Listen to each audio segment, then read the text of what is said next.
All right, well, we are back to recording. So I was just going to start off with a little bit about our agenda today, what we're going to accomplish, hopefully in our next hour together. So we're going to first off start by defining public service. What is public service? What does it mean? What can it look like? And how can you get money to go and do that thing? We'll talk about a few selected fellowships that we have pulled out as being some of the most prominent opportunities for public service, but of course, this is just scratching the tip of the iceberg as it comes to fellowships. So this isn't an overview, and then we will dive deeper with you later in specific workshop sessions or at a one-on-one appointment. We'll talk about what makes a good fellowships applicant. We'll hear student voices from Blake and Antonia about their fellowships experience. And then we'll talk about what the next steps are. So after this workshop, after you have this information, how do you put it into action and go forward and apply for fellowships? Awesome. So first, I'm going to apologize if you hear my dog in the background because he is sitting at my feet panting and it's driving me crazy. But let's start by talking about what is public service. So this is kind of a semi-nebulous thing, and there's lots of different ways that we can consider public service. So if you wouldn't mind in the chat, if you would consider typing in a sentence definition of what you think public service is. And I will, total disclaimer, there is not a right answer that I'm looking for. We are just trying to get people's ideas. So if you wouldn't mind, take a minute, gather your thoughts, and tell us in the chat, what do you think the definition of public service is?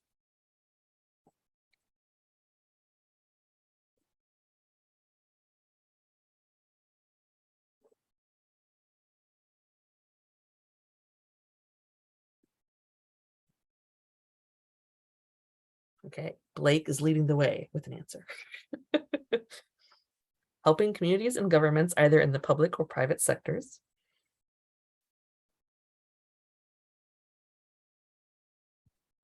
Other thoughts? Doing good for a community or anyone other than yourself.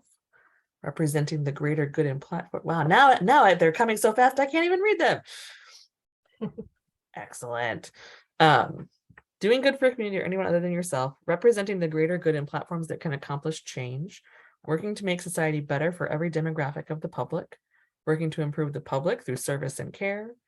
Doing work to help and improve your community. Okay. I see there's a lot of work going on. All right, so I will say that I kind of cheated and I looked up a couple dictionary definitions to start this conversation. So something that addresses specific needs pertaining to the aggregate members of a community, so to everyone, right? So the public part and the specific need, or something that is done or provided for the public because it is a need and not in order to make a profit, right? So this is not a financially driven action. So that's, I think we see that in a lot of the answers that y'all gave in the chat.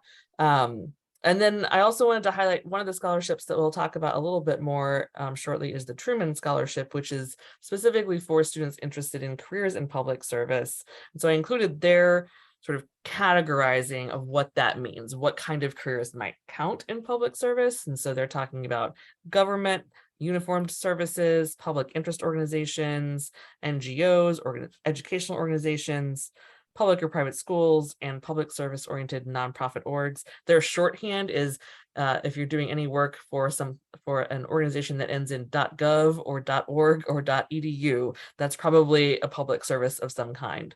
So I think you all have done a good job of pulling out this idea that it's for the greater good, right? It's for the public, it's a broad community, and that it's trying to provide something that is needed, right?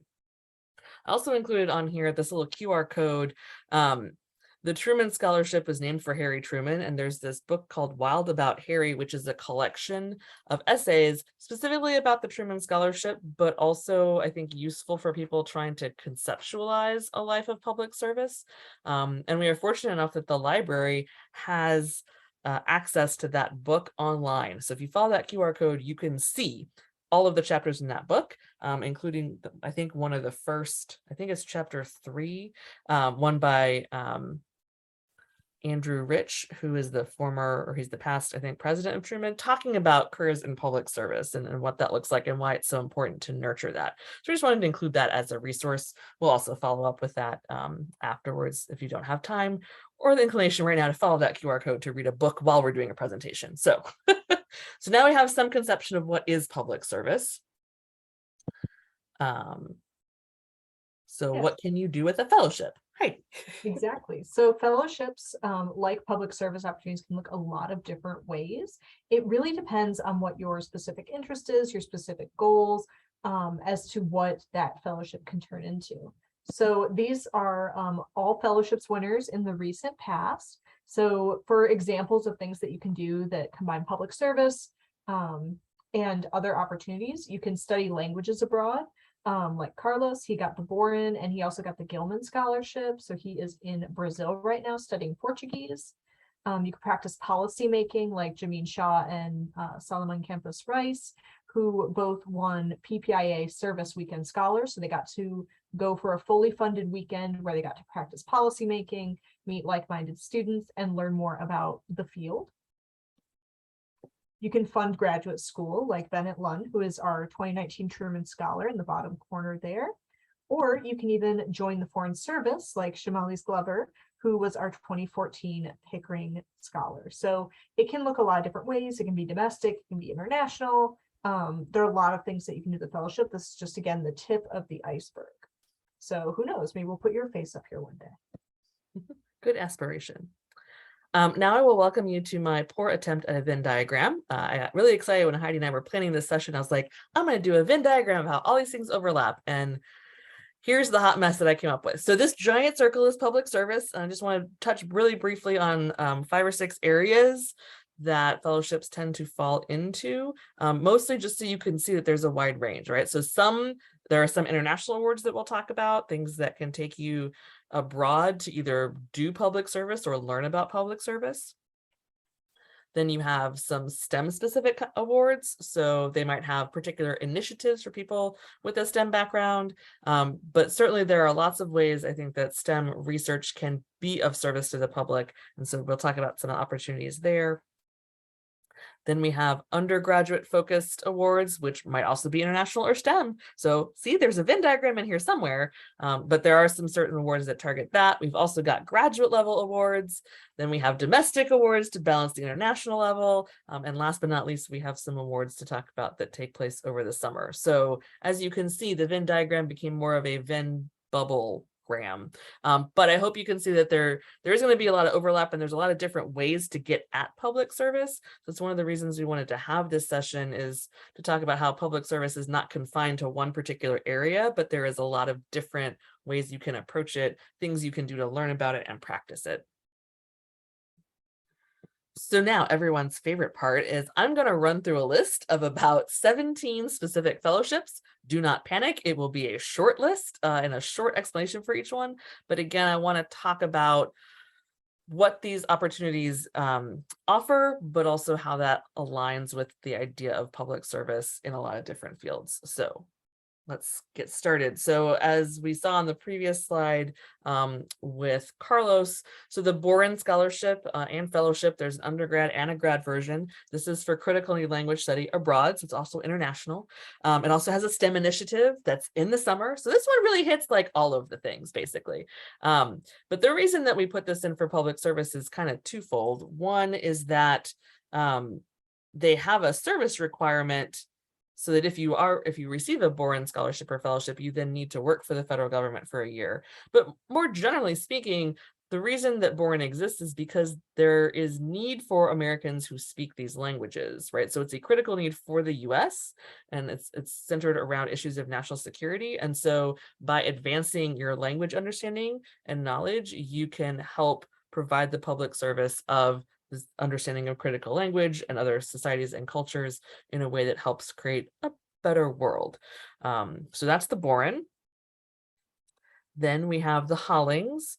So the Holling Scholarship is for sophomores only, but it provides funding and a research or internship experience with NOAA, which is the National Oceanic and Atmospheric Administration.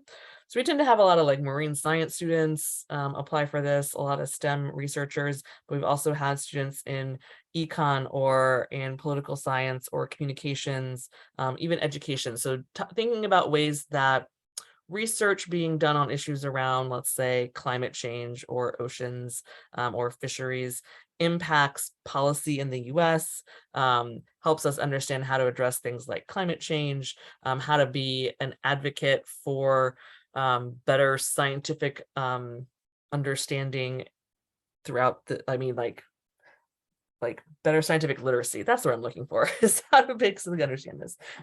So this is a great opportunity.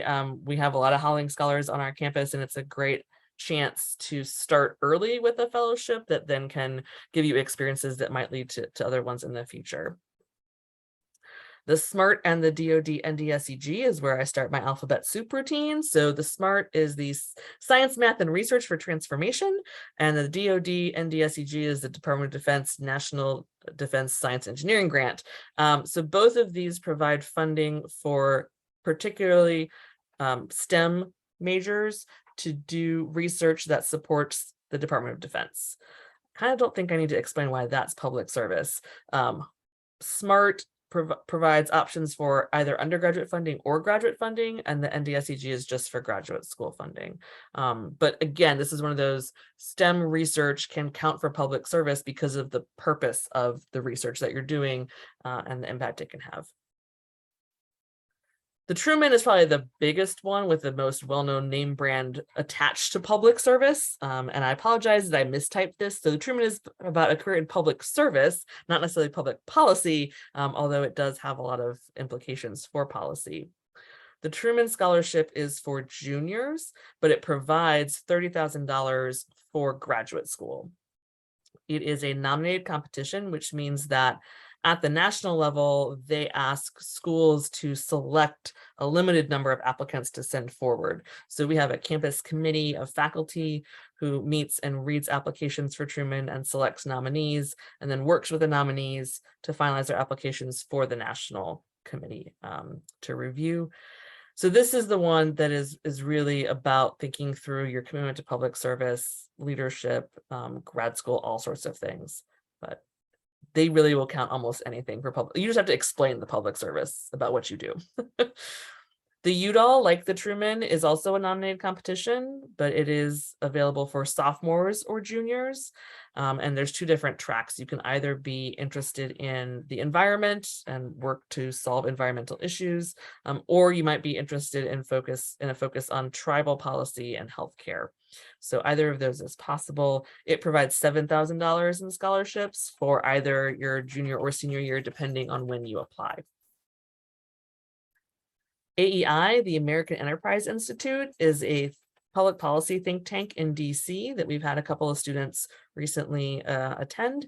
And so this is the chance to spend 1 to 4 weeks taking a class with experts in your field in a lot of different ways and a lot of different topics. So education or welfare reform, lots of different things that they're working on. So this is a chance to kind of get your feet wet in DC for a little bit, to see what a think tank does, to think about national level policy implications, and just kind of explore what's out there. So we had a freshman apply and get that this year, and a sophomore apply and get that for this summer. So a good one to think about early. Somewhat similar is PPIA, so the Public Policy and International Affairs. Blake will talk a lot more about that one in a minute, but it is a summer. There's two different sort of things you can do with PPIA, generally speaking. So the big one is the Summer Institute. So this is a chance to spend, I think it's about 7 weeks at one of 5 or 6 different universities in the US that host sort of topically related, but really public policy and international affairs focused coursework, programming, etc. And it's meant to really give students with sort of interest, but maybe limited background in policy, international affairs, exposure to options and future directions with that. There's also these public policy weekends. So the slide that Heidi shared earlier, we have had a couple people do the weekends recently, and that's a chance to go and like on a smaller scale and a particular topic, have a weekend with other students from around the US, really focusing on an aspect of public policy and learning more about it. I'm going to lump a bunch together here. So if you're interested in the Foreign Service, we've got some fellowships for you. That's fantastic. So the Foreign Service usually is serving for the U.S. State Department as a Foreign Service officer. There's a lot of different pathways within that. The Pickering and Rangel and IT Foreign Affairs are working within the State Department as an FSO. The Payne Scholarship is specifically if you want to do foreign service within USAID, which is a more sort of international development focused organization. All of these provide graduate funding for 2 years for a master's degree, as well as a domestic and an international internship. And a path to actually joining the Foreign Service. So you do still have to pass the Foreign Service exam, but they will help you prep for that. So these are great options to get funding and support and mentoring. So financial and other intangible options. I also flag that the Rangel has a summer program as well. So if you are not a senior, but earlier in your career and you want to learn about what the Foreign Service is, the Rangel offers a summer program that helps you explore that. These are the big ones. So the Rhodes, the Marshall, the Mitchell, and the Gates Cambridge. I work a lot with these awards. These are not, I would say, specifically public service awards, but these are the biggest sort of graduate degrees in the UK and Ireland options, and public service and a commitment to that is a big part of what they're looking for in their applicants. So they definitely want strong academics, they want leadership, but they're also looking for an attitude of how can I make the world a better place and improve it for other people? And so I wanted to include these and put this on the radar that this can fit in with someone who's interested in a career in public service. What they fund is graduate school in the UK. The Rhodes Scholarship funds graduate work at Oxford. The Marshall funds awards the Marshall funds graduate degrees at any institution in the UK. The Mitchell is a 1-year award for a master's degree in Ireland, and the Gates Cambridge is for a graduate degree at Cambridge with a preference for PhDs or 2-year master's degrees. And last but not least is the Rotary Global Grant. So this is an opportunity to go abroad for a year and earn and do graduate work in one of the 7 areas of focus that Rotary has. Rotary International has as its motto service over self. So they're very much aligned with this focus on public service. And as long as you're interested in one of the 7 areas, all of which are related to public service. So it's like disease prevention and treatment, or child and maternal health, or water and sanitation, lots of different things. I can't list all 7 right now because my brain is really tired after a long day. But that's a fantastic option for getting international experience from an funding for graduate school from an organization that is committed to and wants to see from you a history and interest in public service. Hopefully that wasn't too much all at once. And I wanted to also mention, so Antonia, who is with us, has 2 fellowships that are not included on this list. It's true. So Sorry, this is Antonia. definitely just like, I was just saying as an illustration, this is just the tip of the iceberg. This is why it's important to get to know our office, to talk with us, because we can help you find fellowships that are going to be a good fit for what you want to do, over and above kind of the big names or the kind of different opportunities, kind of helping you figure out which one is yours. So speaking of that, who makes a good fellowships applicant? So who are these people out there winning these amazing things? So hopefully one day you will be part of that. So here is one of our scholars, and this is Harrison Bench. He was a 2022 Udall scholar and also a Noah Hollings scholar, and is applying for Fulbright and Rotary and all sorts of stuff. So as you can see, folks tend to get into the fellowships world, and then they may apply for multiple awards. But through his process and through applying for these awards, some of which he got, some of which he didn't, he learned that the perfect applicant doesn't exist. When it comes to prestigious awards and programs, being your truest self and staying grounded in the future you envision is what will ultimately yield success.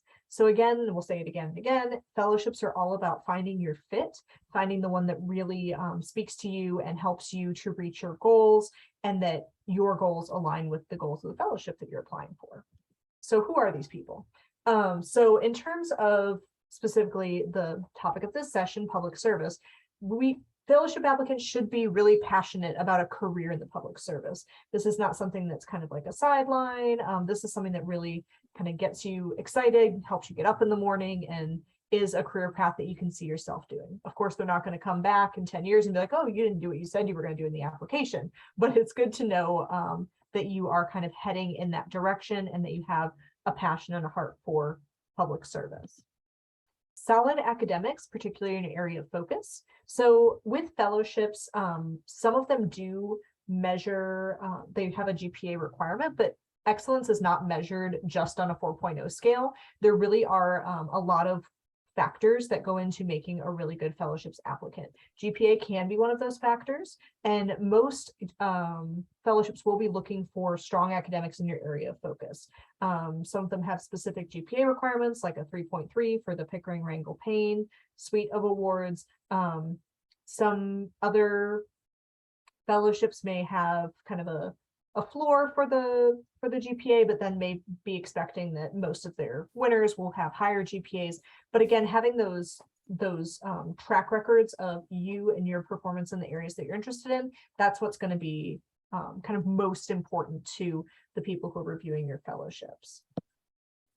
Leadership experience, and this can look a lot of different ways. It can look at like involvement in organizations, if you tutor folks after school, if you serve as a TA or a lab assistant. It can look a lot of different ways, and will help you as you begin to delve into fellowships to really discover and articulate the places where you are exhibiting leadership. So if you are early in your academic career, it's a really good idea to start developing some of that experience, taking initiative, maybe helping to plan an event for your club, or getting involved in a special interest group in your sorority, whatever would be kind of your way of demonstrating that leadership, because that will be helpful as you start to look at these fellowships to apply for. A lot of them do want to see that you have been taking initiative in the areas that you're passionate about. Resilience and follow through in the face of obstacles. I know y'all have heard a lot about this, especially in the area of COVID, era of COVID, about pivoting and resilience and kind of making it through tough times. But this is something that, especially in public service, will serve you well. The ability to maybe try something, have it not work out the way you wanted, and then be able to pivot and to approach problems from another way. We had a student earlier today who was talking about one of her middle school science teachers was telling her, like, oh, like if you want to be anything, you want to be a problem solver. So thinking about how you are a problem solver and how you have faced obstacles in your life and how you have solved those problems and really kind of found your way through that obstacle course and come out on the other side, or potentially pivoted to a new understanding of yourself and your interests. So thinking about that aspect of yourself as well. And then finally, unique perspective on the world's biggest problems. So a lot of these fellowships do have that bigger picture. They are looking for folks who are working to alleviate some of those really kind of tough and intractable sorts of problems. And you all bring a lot of value to the table when you come and you think about these problems, because you have your own unique perspectives. You may have grown up in a specific environment or have had specific experiences that really give you an interesting or unique or novel take on some of these issues. And that's something that you really want to lean into and highlight and celebrate as you become a fellowship applicant yourself. So don't take it from us. We know you want to hear from the folks who are actually out here doing these wonderful things. So I'm going to yield the floor and stop the slideshow for Antonia and Blake to come and talk about their experiences being fellowship recipients. Awesome, I can go first. So thank you so much for putting this on. I really hope that a lot of you apply for some of these fellowships and internships, I just want to say they are amazing. And working with this team is super awesome because they care about you. They want to get to know you. And they want to know how they can best serve you. They're here to help you. So definitely take advantage of this opportunity. So for me, I was a 2021 Southern Education Leadership Initiative Fellow, and this was through the Southern Education Foundation, which is public service, and it is based on making sure that Black and Brown individuals have access to quality education. And so I was placed with the Commission on Higher Education here in South Carolina, and I got to start a new program that is still running to this day that is helping. It's called College Process Ambassadors, and it's helping students understand how to go to college. And it actually turned into a job for me, a part-time job, where I was able to continue my work in advocating for Black and Brown students, making sure that low-income students have access to college, and working ultimately as a college access consultant.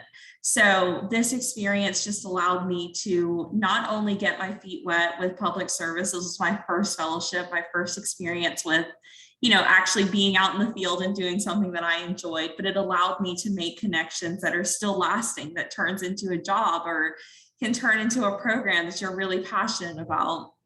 And this past summer, I was with the Congressional Black Foundation, and I was very honored just to work with them and work in Congressman James Clyburn's office. I was able to go to congressional hearings. I actually worked in the United States Capitol this summer. So I was able to, get to meet congressmen, get to work with alongside members of Congress, see what it was like to be a staffer in Capitol Hill, and really understand what it was like to see the inner workings of government.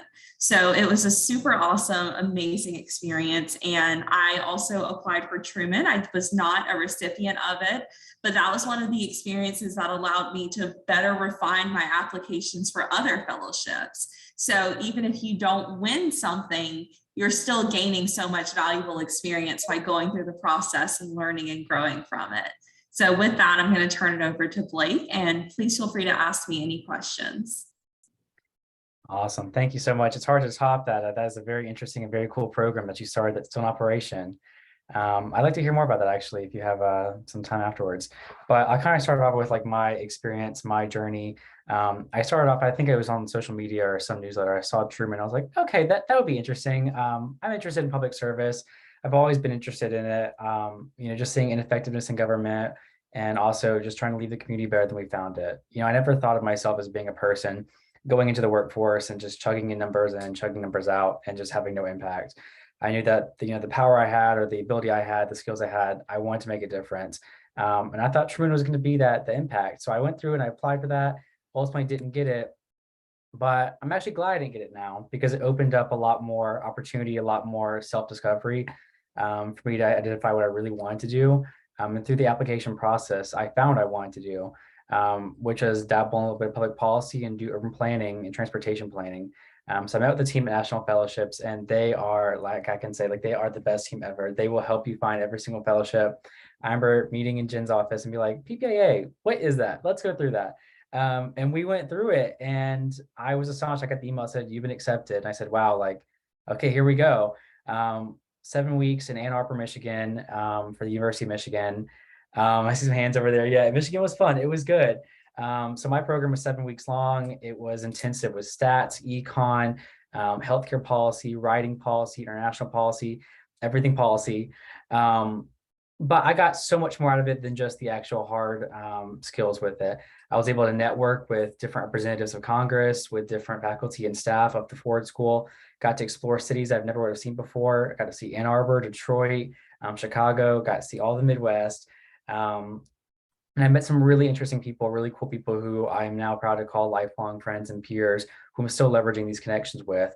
So even if you think that there might not be a fellowship out there for you, or you're not, a good candidate, I still would highly recommend you go through the process, because even if you go through and you don't get accepted to any fellowship, you will still come out of that process a much better applicant for either grad school or future career, or even just yourself.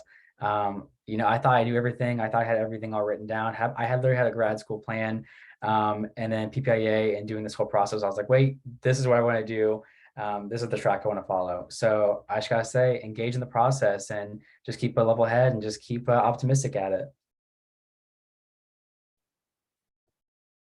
I want to throw in there that I did drop the link to the program that I started in the chat. So if you'd like to take a look at some of the content that I've created, as well as the way that the program works, you're welcome to take a look at that. But those are just some of the experiences that I, as an undergrad, got to do. I got to start a new program and start a new job. And, you know, like Blake was saying, you get to meet so many lifelong friends that really make a difference. So it's just a life-changing experience.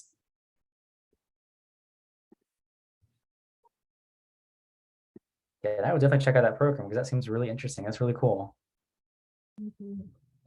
So do y'all have any questions? If anyone has questions, you can feel free to unmute yourselves or to throw them in the chat.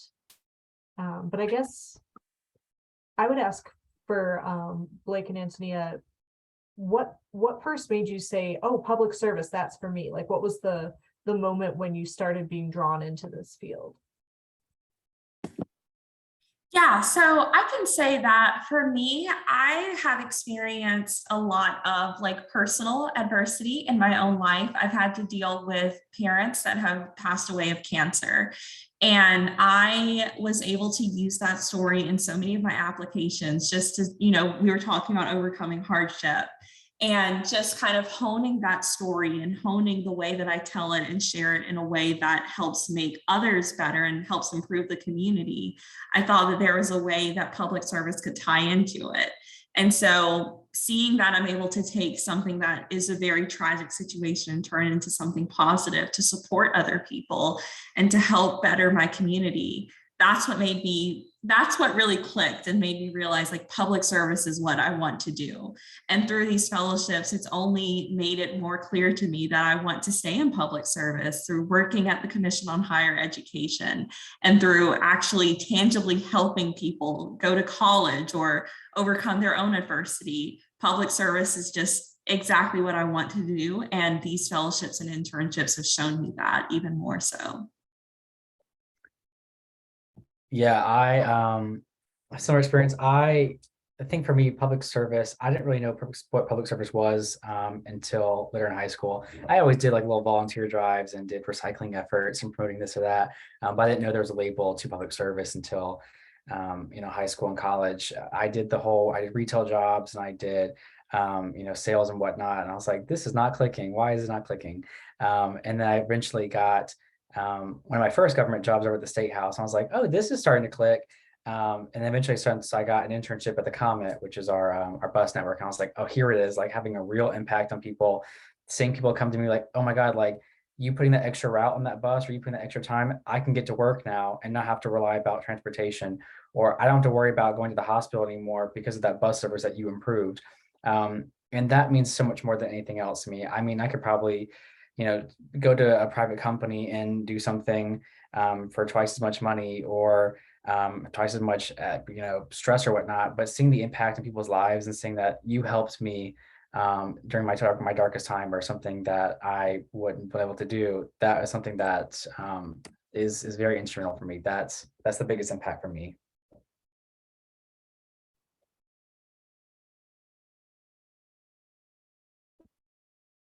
All right, what else do you have for us? I know we've got a lot of questions.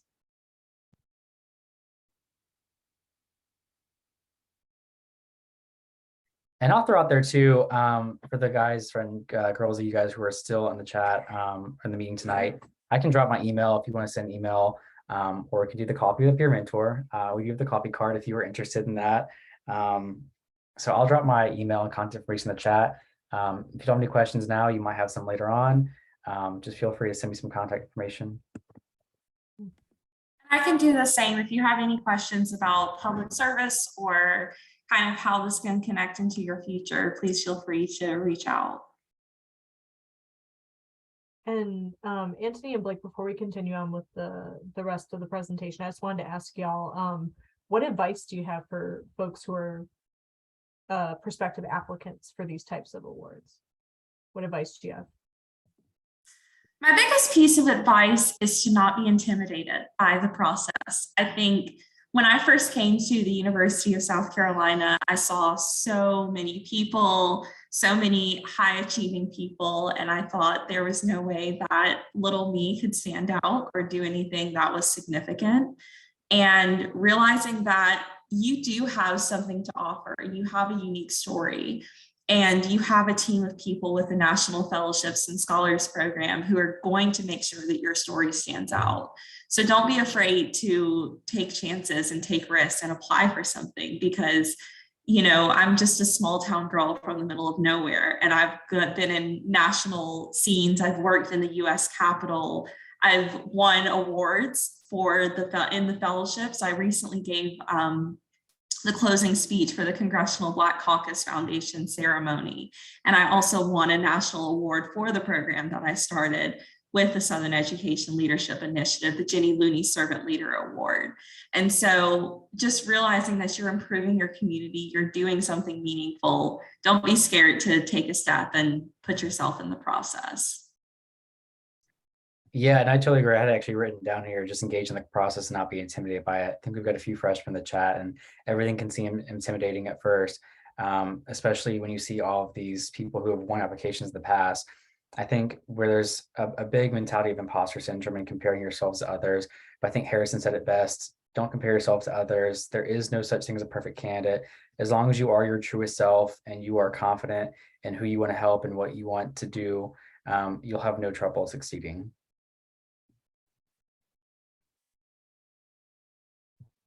Thank you all. We're going to put both of those quotes on big billboards, put them around campus. Yeah, wonderful. So as we go along with the rest of our presentation, do feel free to put information back, or put any questions into the chat, because we'll be checking back with that. And let me get the PowerPoint back up.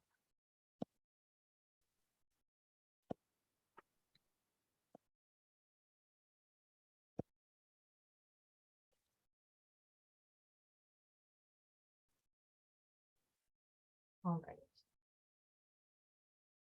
Woohoo. Is this my slide now? Okay. Yes. This is only the second time we've done this, so we're still working out the kinks, but we're going strong. So let's talk a little bit about how to put together a strong application. I think you've got some great advice from Blake and Antonia already, but let's see if they hit on any of the things that we're going to do. So we would start with finding your fit. So it really is about thinking through the kinds of opportunities that you want to have, or your like long-term trajectory, and then finding things that will help you get there. If you have to contort yourself and like twist yourself to fit into an application, that's probably not a good fit.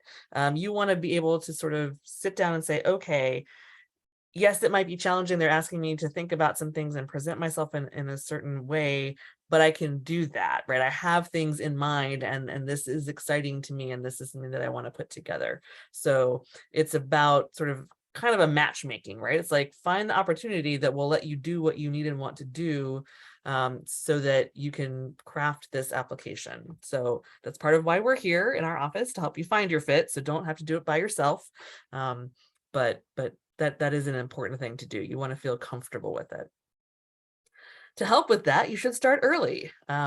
It's not too late to apply for a lot of things, but the earlier you can start to ask the questions and explore what's out there and sort of lay the foundation, the smoother it's going to be. I mean, both Blake and Antonia applied for the Truman, which is no small feat and takes a little bit of time. And so just by being at the session, by thinking about it right now, you are starting early for many of these things. And so give yourself the time to actually engage in that process, because a lot of this stuff doesn't come super naturally. I mean very naturally, not supernaturally, but and so you need to give yourself space and time to reflect on things. You want to write more than one draft. You need time to start talking with your recommenders and all sorts of things. So the earlier you can start thinking about this more smoothly it will go.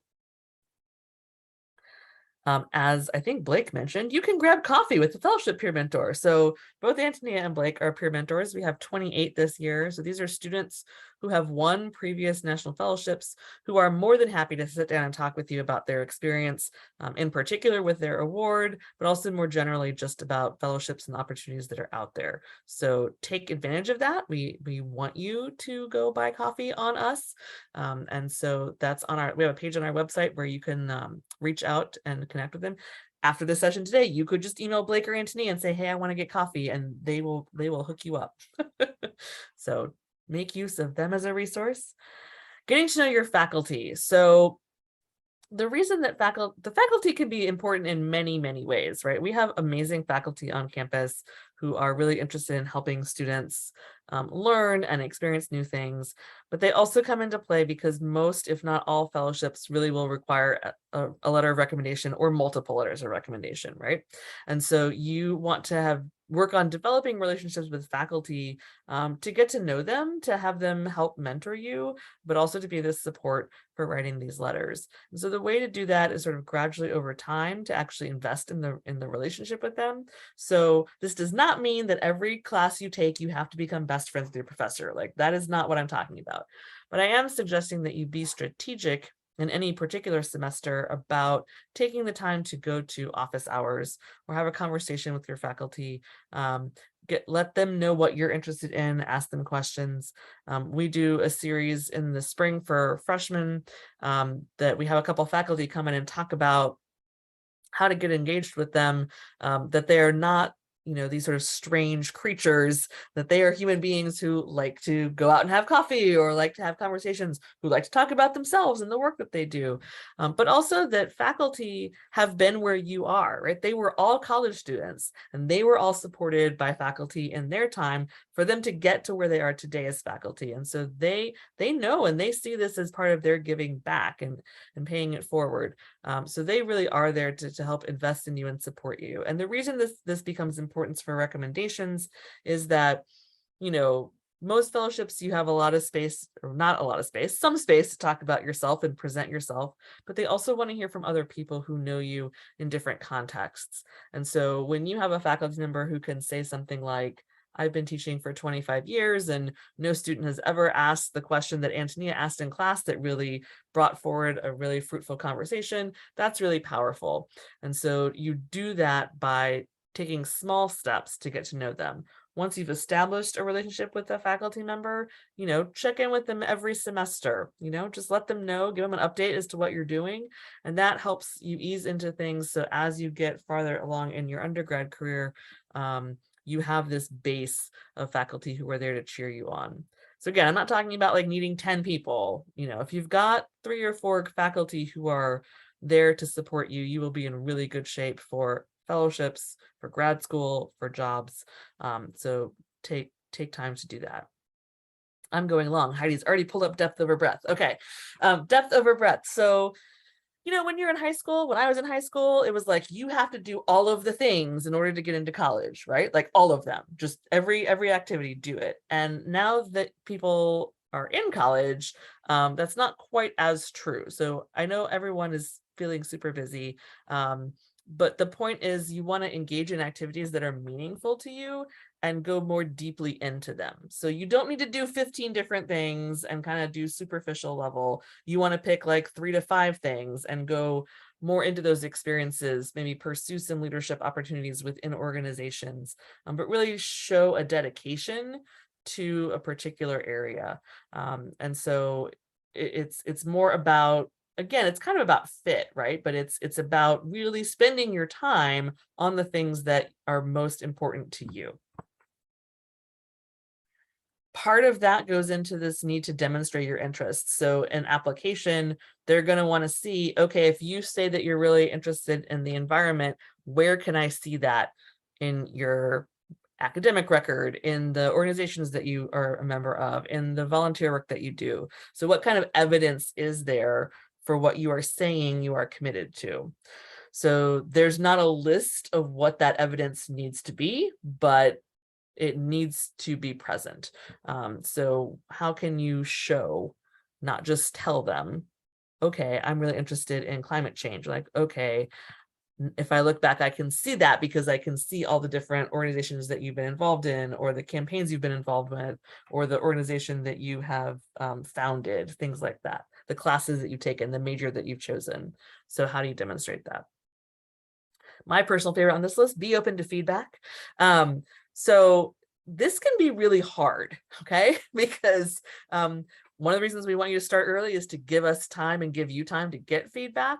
And what I really want to emphasize here are a couple of things. Primarily, our office exists, Heidi and I exist, because we want you to craft a strong application. So all the feedback that we give you is to strengthen that, right? It is constructive feedback. It may not be quite what you want to hear, but it is never meant to be like, this is terrible. Why are you even bothering to do this, right? We don't say things like that. We say, okay, let's look at the prompt. Like, did you answer it? Like, this paragraph seems to be working. What if we reorganize this a little bit so your argument was clearer? But that might mean you get a lot of feedback. It might mean you get a document that has a lot of comments on it. And so you need to be open to and understand where that's coming from, right? It's coming from a place of love and support. It also, the being open to feedback, mean if you engage in a fellowship application process, you really are probably going to get feedback from a lot of different people. So Antonia and Blake with the Truman process, you're getting a lot of feedback from a lot of different people, and some of it may all be the same. And sometimes, you know, this professor loves that paragraph and this professor thinks that's not really helpful and should be deleted. And so trying to figure out for yourself how you want to take that feedback and what you want to do with it. Also knowing that ultimately it is your application and we are not going to force you to write something that you are not comfortable with. So it is really a give and take, but it is all coming out of our desire to help you craft that strong application, right? We are trying to help you present your best self. Is use your resources the last bullet point here, Heidi? Excellent. All right, so use your resources. You've got us, you've got your peer mentors, you've got your faculty, you've got lots of resources on campus, undergraduate research, education abroad, your advisor. There's so many different people here who really do want to be your cheerleaders and your support. So please just use us. Like that's why we are here. It's what we like to do. We really love to help students. And so never think that you have to do this by yourself, right? We are always here. Yeah, so what's next? How do we get started? So this is our favorite picture. We've said it several times, engage in the process.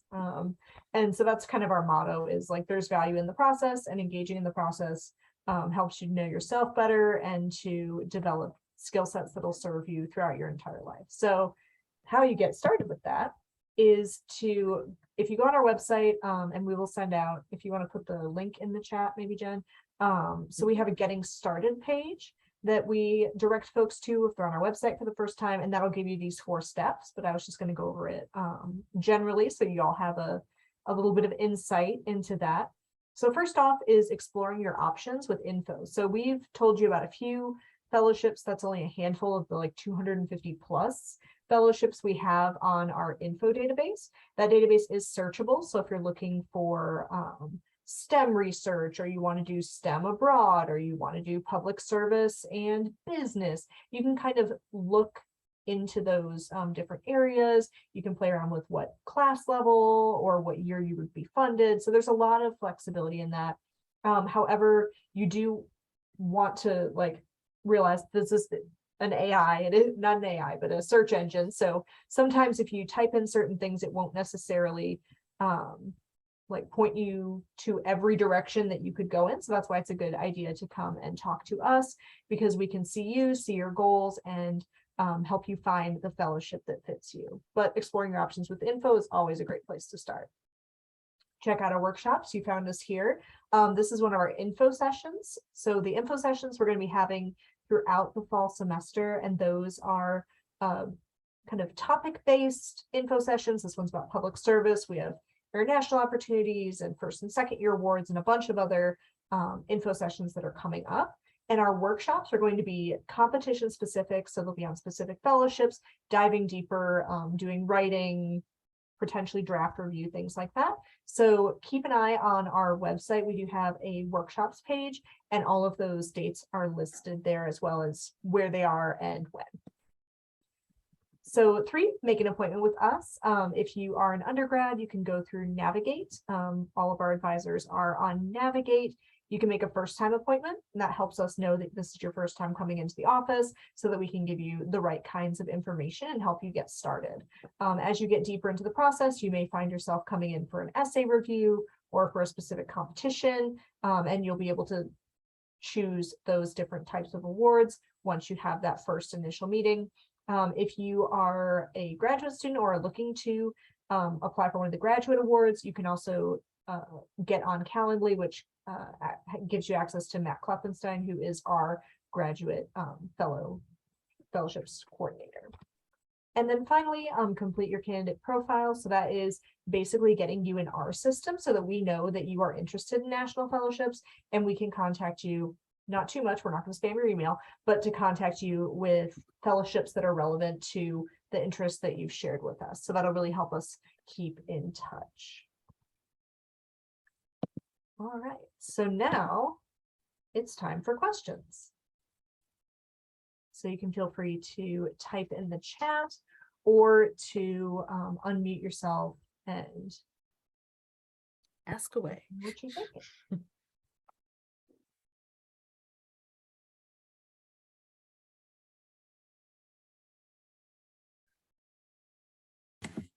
And you can email us, Yeah. like, please email us if you have any additional questions. Yeah, and for those of you who came in today, did you get everything answered that you were hoping to learn? Was there anything that you were hoping to learn that we didn't cover?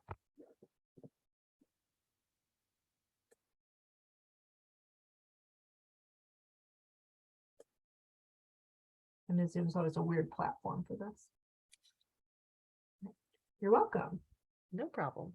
All right. Wonderful. While you all think of questions, keep typing in the chat. I am going to put up the PowerPoint one more time. Wonderful. So I'm going to put it up just one more time. And I would ask you just to take it's literally like a minute, 30 seconds, and just fill out our little survey that really helps us with developing programming that really helps you and gives you the information that you're looking for. So if you could give us just 30 seconds of your time and fill that out, we would very much appreciate it. And we have the list of people who signed up from Zoom, captures all the info. So we will be following up with emails, with this recording and other resources that will help you get started with your fellowships journey. And I'll add on really quickly, if there are no questions, even if you have no questions now, like I mentioned earlier, please send me an email. I am like losing my email 24/7, so you will get a response back pretty shortly. But also take advantage of the Coffee with Peer Mentor program. While I was still engaging in the process, I had a coffee with my peer mentor, Michael Gallagher, and just the conversation we had about his fellowship experience, his journey, really helped solidify all of my questions. It gave me a better grasp of what the fellowship was for me. And I'll say even just that Coffee with Peer Mentor program, if I hadn't done that, I don't think I would have succeeded as much as I did in PPIA. So even if you have no questions now or no comments, definitely take advantage of the coffee program. Free coffee is always a good thing. Yeah, and we pay for Starbucks coffee, so this is free Starbucks we're talking about. All right, awesome. Well, here's our contact information. You can also find us online, sc.edu/NFSP. That stands for National Fellowships and Scholar Programs. But other than that, I think that concludes our presentation. We're happy to stick around if you have additional questions, but it is 7 o'clock and we are finished. So thank you so much, and we hope to see you soon. Thanks, everyone. And thanks, Antonia and Blake. I really appreciate all the wisdom that you are sharing.